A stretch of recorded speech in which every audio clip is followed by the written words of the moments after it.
mwumva ni radiyo ijwi rya Amerika.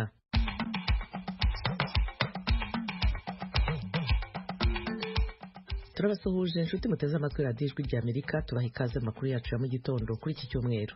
Hano Washington DC muri kumwe nanjye Eugenia Mukankusi. Amakuru yacu turahera kuri mu karere k'ibiyaga bigari bya Afurika. Nyuma turaza gukomeza ku kiganiro ejo mutegurirwa n'urubyiruko rwo mu Rwanda. Naho guhera saa 12 ni ikiganiro dusangira ijambo nk'uko bisanzwe buri cyumweru.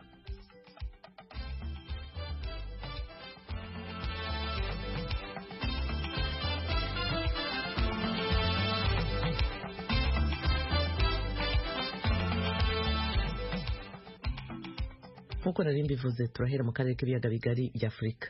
Umuyobozi mukuru ushinzwe ibikorwa byo kubungabunga amahoro mu muryango w'abibumbye ejo kuwa gatanu yavuze ko inyeshyamba za M23 zigenda zerekeza mu majyepfo ya Repubulika ya Demokarasi ya Kongo mu mujyi wa Bukavu mu murwa mukuru w'intara ya Kivu y'Epfo. Ni nyuma y'uko mu ntangiriro z'iki cyumweru zigaruriye umujyi wa Goma uri mu majyaruguru. Jean-Pierre Lacroix yabwiye abanyamakuru ko hari ikibuga cy'indege hafi y'aho inyeshyamba za M23 ziri, kandi ko baramutse bafashe iki kibuga cy'indege nk'uko babigenje i Goma byaba ari indi ntambwe ikomeye.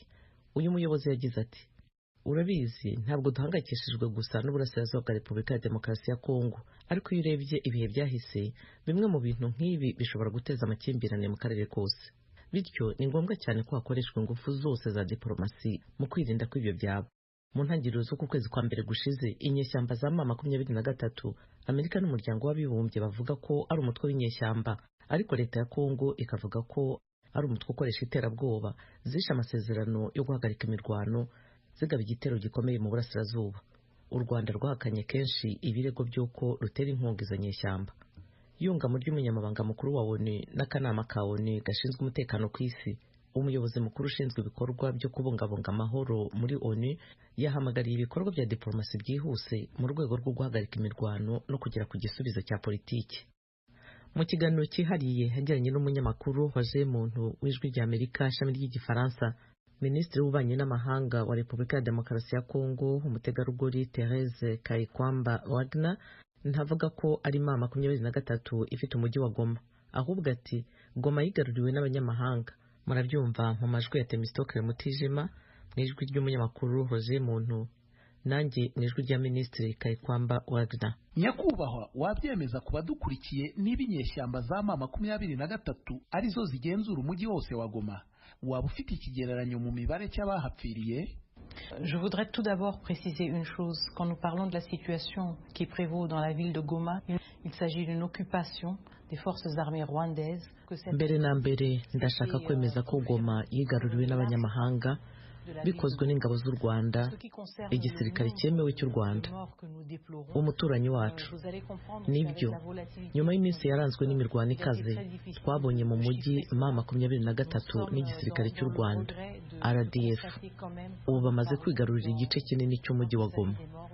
Ku bijyanye n'abapfuye, bitewe n'uko ibintu bigenda bihindagurika cyane, ariko kandi na M23 n'ingabo z'u Rwanda bakaba bafite inyungu mu kutagaragaza isura ya nyayo no kwemerera isi yose kwirebera ubugome igitero cyabo cyakoranywe. Biracyagoye cyane kubona umubare uhamye w'abapfuye muri iyi minsi y'igitero. Dukeneye kandi gutandukanya ko hari impfu nyinshi zabaye biturutse ku mirwano, ariko hari n'izindi zaturutse ku kuba u Rwanda rwarasenye rubigendereye ibikorwa remezo by'ingenzi muri Kongo. Baciye imiyoboro y'amashanyarazi, barasa amabombe ku bitaro, banaca imiyoboro y'amazi, bafunze ikibuga cy'indege, banafunga imihanda inyuzwamo ibicuruzwa. Nibwira rero ko iyo tuvuga abapfuye, abatari abapfuye bahitanywe n'intambara ako kanya, cyangwa se abishwe n'amasasu yo mu mirwano hagati y'impande zihanganye, ahubwo hari n'impfu zaturutse ku bukana bw'ubugome igitero cy'u Rwanda ku mujyi wa Goma cyakoranywe, ari uko kwangiza ibikorwa remezo bya nkenerwa. Ibyo ntibyaboneka nk'intege nke za guverinoma yanyu mu kurinda umujyi ukomeye nka Goma? Uku gusubira inyuma ubisobanura ute, na cyane ko hari benshi bibaza bati ibi byaje bite? C'est une situation évidemment que nous déplorons, qui nous révolte aussi énormément. Birumvikana ni intambwe isubira inyuma. kandi ni ibintu bibabaje cyane sinatinya kubivuga. Dukwiye kwemera ko ibintu byatangiye kugaragazwa kuva mu mezi menshi ashize, niba ahubwo atari n'imyaka. U Rwanda rwashoye imbaraga nyinshi mu kugwiza intwaro no mu kuzihama 23 mu burasirazuba bwa Kongo. Bashoye imari mu kugura intwaro zihanitse zitari zimenyerewe mu karere. Intwaro zakoraga ku buryo n'umuryango w'abibumbye muri raporo wahaye akanama gashinzwe umutekano wasobanuye neza ko zirusha ubushobozi izawo. Ikindi dukwiye kumva ni uko u Rwanda inshuro nyinshi rwagiye rurenga ku gahenge kabaga kavuye mu biganiro bya Rwanda kagombaga gutangirana n'itariki ya 4 y'ukwa munani, binyuze mu gukoresha ikoranabuhanga rihambaye nko guteza kirogoya mu ihererekanwa ry'amakuru. Bisobanuye ko inzira zose z'itumanaho mu kirere cya Goma no hafi yayo zari zaramaze kuburizwamo burundu, kuko mu gihe kirogoya zaje mu ihererekanwa n'ikurikirana ry'amakuru, bivuze ko inzira zo gutwara ibikoresho bya gisirikare zari zigoranye cyane, ariko ni nako byari ku bakora ibikorwa by'ubutabazi ndetse n'ubutegetsi bwa gisivili. Rero ntidukwiye gutinya kwemera ko habaye ishoramari ryinshi cyane ry'umutungo w'u Rwanda mu gushoza iyi ntambara nta gucogora, kandi rwabikoranye ubugome ndengakamere, nta kintu na kimwe rwitayeho, yaba abantu bazapfa ndetse n'ikiguzi cy'abazahitanwa n'iyi ntambara. Ubu haba hari ingamba zo kugaruza ubu butaka? Alors, je voudrais clarifier une chose. Nous n'allons jamais accepter. Turashaka ko ibintu byumvikana neza kuri iyi ngingo. Ntibyemewe ko u Rwanda, igihugu kinyamuryango cya Loni, cy'umuryango w'ubumwe bwa Afurika n'indi miryango myinshi, kigarurira igice cy'igihugu cyacu mu buryo bunyuranije n'amategeko. Ni ibintu tutazihanganira. Ikirenze kuri ibyo, ibi ni ibintu isi yose idashobora kwihanganira. Akanama ka Loni gashinzwe umutekano kakoze inama ku cyumweru gishize no kuwa kabiri ushize, aho benshi mu banyamuryango bamaganye mbere na mbere ukuba k'u Rwanda ku butaka bwa Kongo, ariko banasaba ko rwahava bwangu, cyo kimwe n'umunyamabanga mukuru wa Loni, cyo kimwe n'umuhuza mu biganiro bya Rwanda. Rero twisanze mu bihe aho atari Kongo gusa, ahubwo n'abafatanyabikorwa bose bafite uruhare muri iki kibazo barimo kwamagana u Rwanda ku bikorwa byarwo byo kwigarurira ubutaka bwa Kongo binyuranije n'amategeko, ndetse hari n'ubusabe bw'abaterankunga bakomeye b'u Rwanda. Turabona Ubwongereza, turabona Leta Zunze Ubumwe za Amerika, bose basohoye amatangazo akomeye yamagana uku kuvogera ubusugire bw'igihugu cyacu.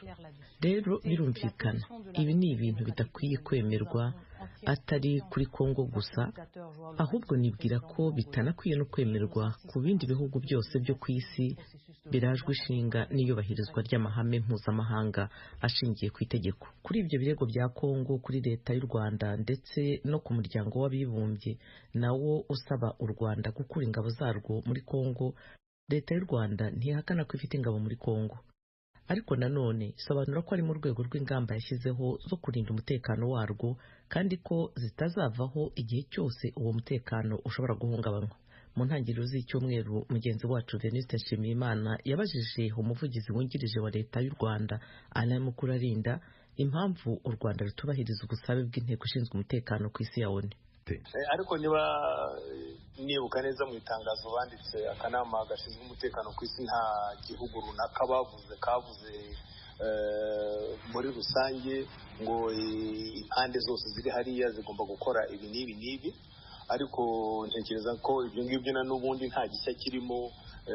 Unarebye umunyamabanga w'umuryango w'abibumbye yarabivuze, hari ibihugu byabivuze, hari imiryango imwe yabivuze, hari n'abandi nabo bakoze amatangazo ntibagira icyo bavuga.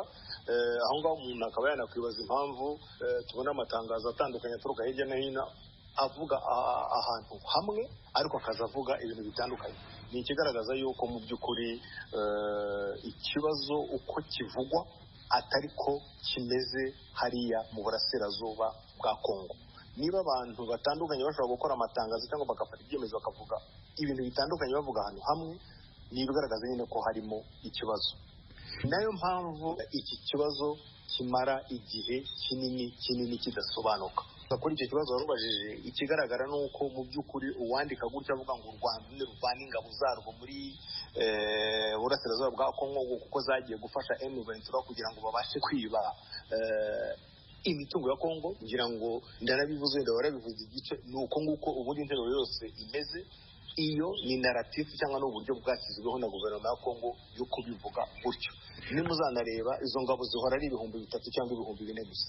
Ariko se mwebwe ubu tuvugana, nshimishijwe no kumenya yuko muri Irubavu ni hakuno y'umujyi wa Goma, Repubulika ya Demokarasi ya Kongo, izo ngabo z'u Rwanda bavuga ziri muri Kongo, ibyo 3,000 byo birimo? U Rwanda rwavuze ko rwakizeho ingamba, ibyo tunabibwirwa n'abasirikare, tunabibwirwa n'umukuru w'igihugu, zo kurinda umutekano w'igihugu cy'u Rwanda n'abaturage b'u Rwanda. Hari n'igihe perezida wa repubulika yigeze kubikomozaho kubivuga ku mugaragaro, avuga ati niba hari n'intambara igomba kuba ku birebana n'umutekano w'u Rwanda, niba ngombwa izanabere hariya. Ingamba zashyizweho ni ingamba za gisirikare, ubwo igihe zizasobanurwa zizavugwa izo arizo, ndetse unibuke yuko no mu biganiro bya Rwanda, yaba minisitiri w'ububanyi n'amahanga, yaba abatekinisiye mu nzego za gisirikare n'iz'umutekano babishyizeho umukono, bavuze bati hari ingamba zihari ntizizigera zivaho mu gihe ikibazo nyamukuru, ikibazo nyakuri u Rwanda rubaza cy'umutekano kitaravaho. Ntekereza rero yuko ibyo bisobanuro birahagije byo kumva yuko hari ingamba zafashwe ariko zirebana n'ikibazo runaka. Ntabwo ari ibyo ngibyo byo kuvuga ngo guverinoma ya Kongo uyu munsi mu gitondo yabyise ibi ngibi, saa sita ibyitse ibi ngibi, nimugoroba ibyitse ibi ngibi, ko ari byo byatuma n'izo ngamba zivaho. Ntabwo zigera zivaho, n'ubundi bari babiganiriyeho uburyo zavaho. Alain Mukurarinda, umuvugizi wungirije wa leta y'u Rwanda, ndagushimye cyane ku bw'aka kanyuhaye Ijwi ry'Amerika. Murakoze cyane.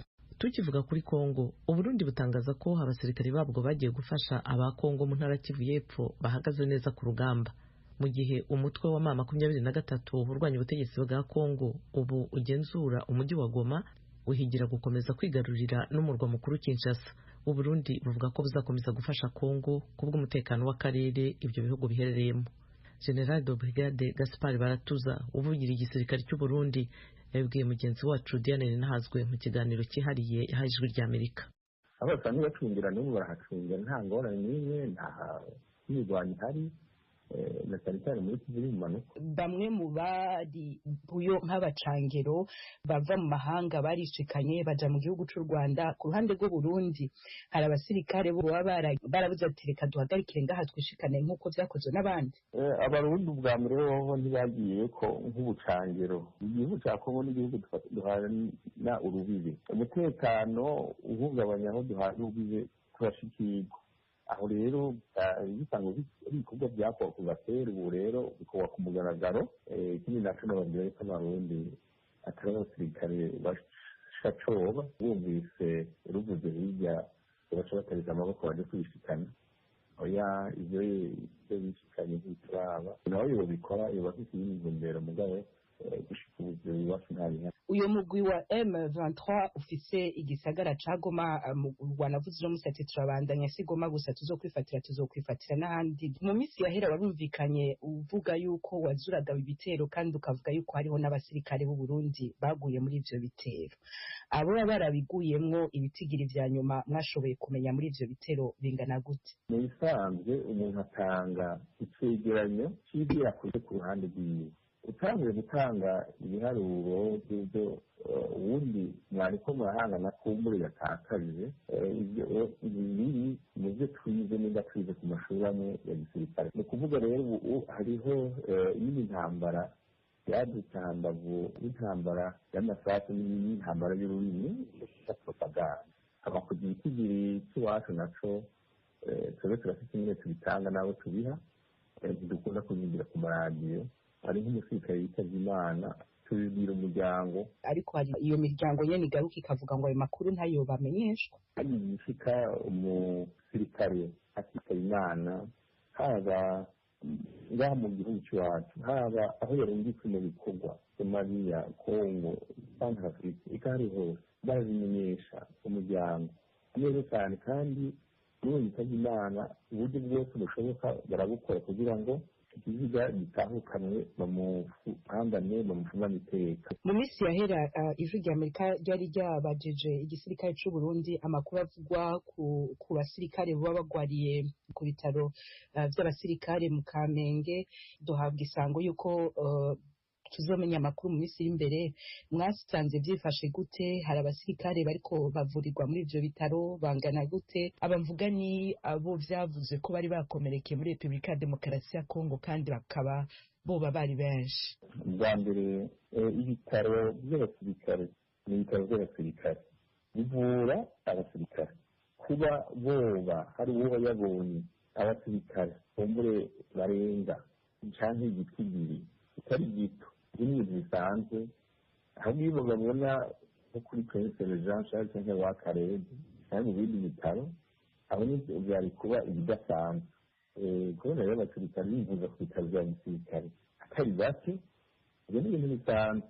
Ushobora kuza abarwayi malariya, abarwayi indwara canke abakomeretse barimo, kuko nk'uko nabivuze iyo uri ku rugamba ugaterana amashuri gukomereka barabaho, n'abitaba Imana bakabaho, abagiye aho baca kugira ngo batunganye. Ndetse no mu gihugu cya Somaliya hariho abakomerekera baza, rero n'abakomerekeye no hafi hari hamaze iminsi imirwano n'ibitero ahantu hangana n'umwaka. Abakomereka sinoreka kuvuga yuko bitabayeho, n'abitaba Imana barabaye. Rero mu gace k'Afurika bidasanzwe ni ibisanzwe kandi ibitigiri umurengera namba na gato, ibitigiri abakina baruye ibyo sinavuga ariko ari umurengera mugabo ariho bamaze kurenga 5, 6, 8.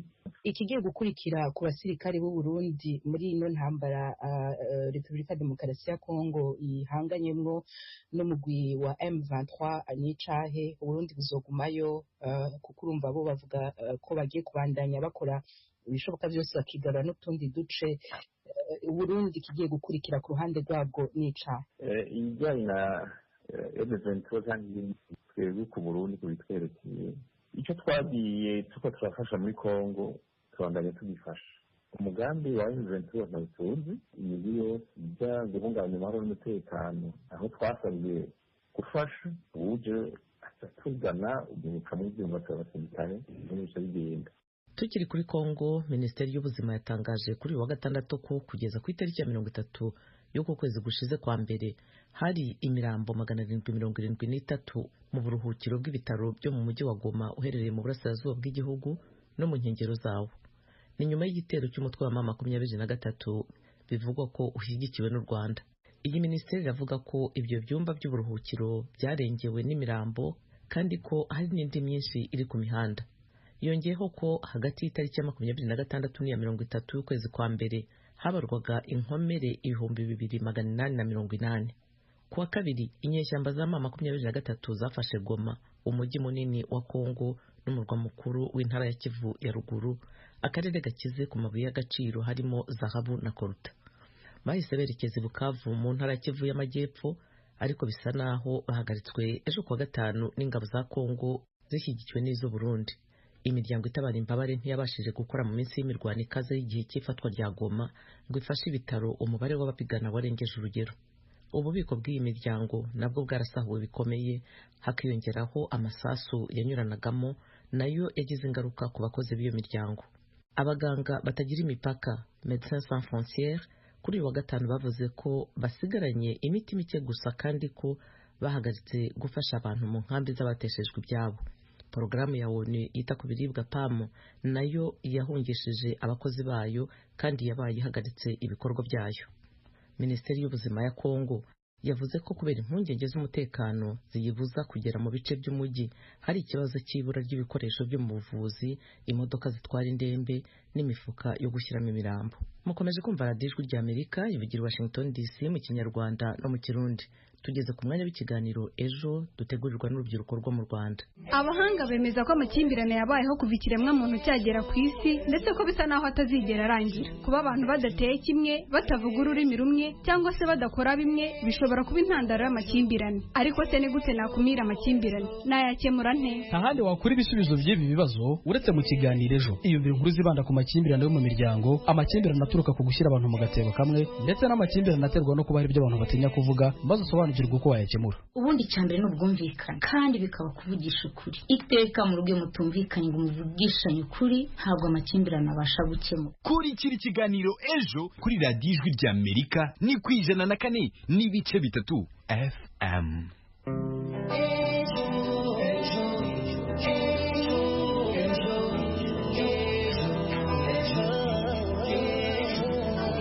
Amahoro y'Imana abe kuri mwese mukomeje gukurikira gahunda za radio Ijwi ry'Amerika yumvikanira ku murongo w'104.3 FM. Ndizera mumeze neza aho muherere mu bice bigiye bitandukanye byo kuri uyu mubumbe dutuye. By'umwihariko rero tukaba tugeze mu mwanya w'ikiganiro Ejo, ikiganiro mutegurirwa kandi muganizwa n'umuryango Ejo Youth Echo ukoresha itangazamakuru mu kimakaza umuco w'amahoro mu Rwanda ndetse no mu karere k'ibiyaga bigari. Je muri kumva muri studio cyangwa se kuri micro ndi Karemera Patrick.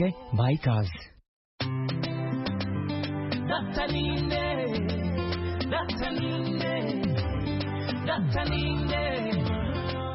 Abana bafite uburenganzira bwabo bwihariye bubarengera mu buzima bwabo bwa buri munsi kugeza bavuye muri iki cyiciro cyo kuba bitwa abana. Bumwe muri ubwo burenganzira bwabo twavuga nk'uburenganzira bwo kwitabwaho no kurindwa n'ababyeyi nk'uko biri mu ngingo ya 19 y'amasezerano nyafurika ku burenganzira n'imibereho myiza by'umwana. Icyongeyeho kandi umwana wese afite uburenganzira bwo kwitabwaho no kurindwa n'ababyeyi be kandi aho bishoboka akabana nabo. Ibitandukanye rero n'ingingo, hari abana bisanga barerwa n'umubyeyi umwe gusa kubera amakimbirane ababyeyi be baba baragiranye, urugero nko kuba se w'umwana yamwihakana, bityo bigatera nyina kutazigera abwira umwana se umubyara, umwana bikarangira avukijwe uburenganzira bwo kumenya se. Ese hakorwa iki kugira ngo amakimbirane ari hagati y'ababyeyi ntabe intandaro yo kuvutsa umwana uburenganzira cyane cyane bwo kurerwa n'ababyeyi bombi? Bakunzi rero bacu, mbere yuko dukomeza munyemere nakire mugenzi wanjye Bazubagira Fredausi abanze atugezeho bimwe mu bitekerezo mwatanze mu kiganiro Ejo cy'ubushize, ndi buze kugaruka dukomeze n'ikiganiro Ejo cya none. Tubahaye ikaze bakunzi b'ikiganiro Ejo, tugeze mu mwanya w'ubutumwa mudusangiza ku ngingo zitandukanye tubaganirizaho mu kiganiro Ejo. Munyemerere muri aka kanya mbasangize bimwe mu bitekerezo bamwe muri mwebwe mudahwema kudukurikira mwadusangije. Ingingo y'ubushize twaganiriyeho yagarukaga ku kuzirikana ururimi rw'amarenga mu burezi mu byiciro byose. Mu butumwa bwinshi twakiriye, reka duhere ku bwa Emmanuel uherereye i Rulindo. Kubwe abona ko kugira ngo ururimi rw'amarenga rubashe gusakara ku buryo bifasha by'umwihariko abafite ubumuga bwo kutumva no kutavuga, ari uko rwashyirwa mu mashuri rukaba rwahera mu mashuri abanza, ku buryo umwana wese azamuka afite ubumenyi n'iyo bwaba ari ubw'ibanze, kuko biramutse bigenze gutyo byaba bihawe umurongo. Reka dukomereze ku butumwa bwa Nkurunziza Pascal uherereye i Rongi, aragira ati ntibyari bikwiye ko ururimi rw'amarenga ruba rutazwi n'abantu benshi by'umwihariko abarezi. Yewe numva ikigo kibifite mu nshingano cyategura amahugurwa ku barezi, bityo mu gihe ikigo gihuye na kesi yo kuba cyakiriye ufite ubumuga bwo kutumva no kutavuga, bikamufasha gukurikirana amasomo ye neza kandi nta mbogamizi agize. Reka dusoreze ku butumwa bwa Charles uherereye Kicukiro, aragira ati niga mu mashuri abanza niganaga n'umwana ufite ubumuga bwo kutumva no kutavuga kandi yarashoboye pe, ko yajyaga arusha abana benshi twiganaga amanota, gusa byaramugoraga kuko mu barimu bose twari dufite nawe wari uzi ururimi rw'amarenga, urumva byamusabaga gufata mu mutwe buri kantu ako ariko kose. Ku bwanjye rero mbona bikwiye ko hashyirwamo imbaraga kugira ngo ururimi rw'amarenga rumenywe n'abantu bose, kandi nibanajya no gusaba serivisi ntibikare abagore bashaka ababasemurira. Nshuti rero ndetse namwe bakunze b'ikiganiro Ejo, mwakoze cyane kubana natwe muri ubu butumwa tubashije gucishamo amaso. Reka nkubwire, kurikira ikiganiro Ejo kuri radiyo Ijwi ry'Amerika ni ku 104.3 FM.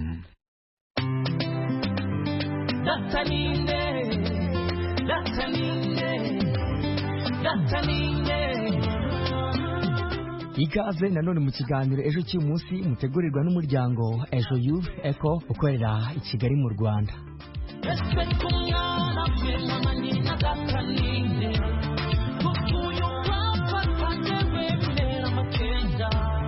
Nk'uko nk'uko twatangiye ikiganiro tubikomozaho, umwana wese afite uburenganzira bwo kugira umuryango avukamo, akuriramo kandi abyirukiramo, umurinda ku buryo bwose, ukamugaragariza urukundo kugira ngo yisanzure.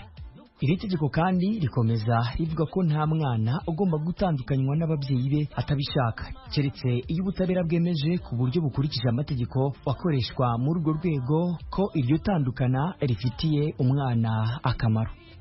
Nubwo amategeko agaragaza ko umwana afite uburenganzira bwo kumenya no kurerwa n'ababyeyi be bombi, hari igihe umwana yisanga cyangwa se yimwa uburenganzira bwo kumenya umwe mu babyeyi be, cyane cyane nka papa we cyangwa se umubyara, bityo bikagira ingaruka zinyuranye ku mwana, cyane cyane izigendanye n'amarangamutima n'imitekerereze, harimo kwigunga, kugira ipfunwe, kubura uburenganzira bwo kwandikwa mu irangamimerere, kuvutswa uburenganzira bwo kurerwa n'ababyeyi be bombi kandi bakiriho. Nshuti bakunze b'ikiganiro ejo, munyemere twakiri mugenzi wanjye Ishimwe Honore ategezeho inkuru irambuye kuri iyi nsanganyamatsiko turimo turaganiraho. Nge ndibuze kugaruka mu kanya dukomeze n'ikiganiro.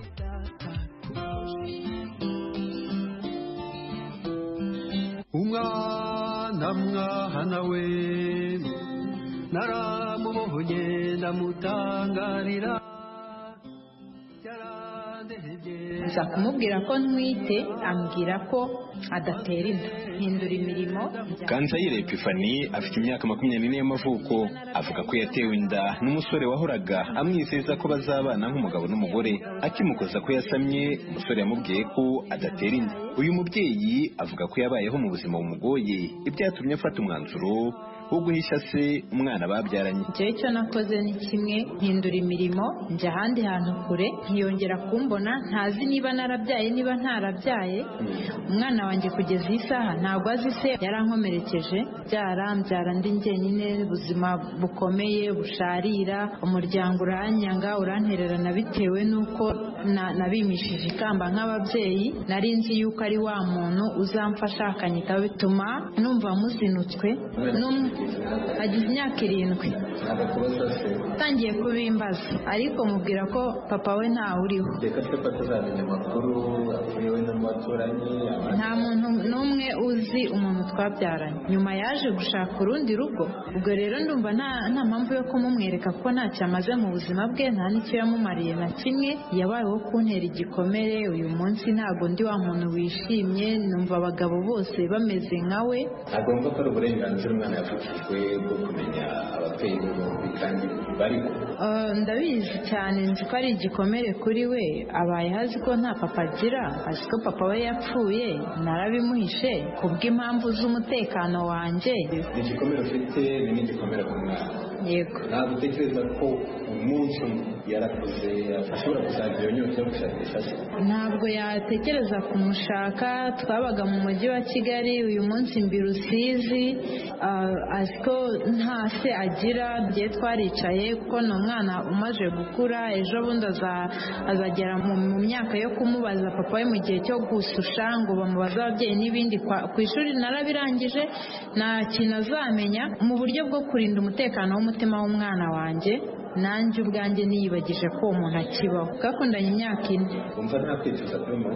Kubera ko twari twakundanye, namukundaga, ntago nicuza. Kubera ko iyo nza kuba ndi uwicuza ngo nabikoreraga iki, icyo gihe mba narakuyemo inda, simbyara uwo mwana. Ntago rero nagombaga gukora ibyaha birenze kimwe. Usibye uyu, hari n'abandi bagenzi be bafite icyo bavuga kuri iyi ngingo yo guhisha umwana se, baritsa ku mpamvu zishobora kubitera. Burya uko umuntu mubanye n'uko akwitwayeho nibyo bituma nawe umwereka yuko umufitiye icyizere. Iyo nta bumuntu afite, se ubundi waba umwereka umwana ngo bigende bitwo, nyine aba ari ibyanjye ngomba kubyimenyera. Hari umuntu nzi nyine, umusore yateye umukobwa inda, aramubwira ati se nk'ubu ko dukundana uramutse uneye inda byagenda ute? Ubundi umusore aramubwira ati ngeneye nk'umukobwa inda, namubwira tukayikuramo. Nyine umukobwa amaze kumwumva mu mutwe, ahitamo kutamubwira ko yamuteye inda, ubundi ahitamo kwigwariza. Ababyeyi b'uwo mukobwa nibo bamwiyandikishije. Icyakora nubwo bavuga ibi, bamwe mu babyeyi bavuga ko atari byiza guhisha umwana se kuko bimugiraho izi ngaruka. Nshuti muduteze amatwi, mu masegonda make turaba tugeze ku isaha ya 12:00, umwanya mukurikira ikiganiro dusangira ijambo tubagezaho buri cyumweru. Mwakoze kubana natwe. Kuri mikoro mwari kumwe nanjye Eugenia Mukankusi.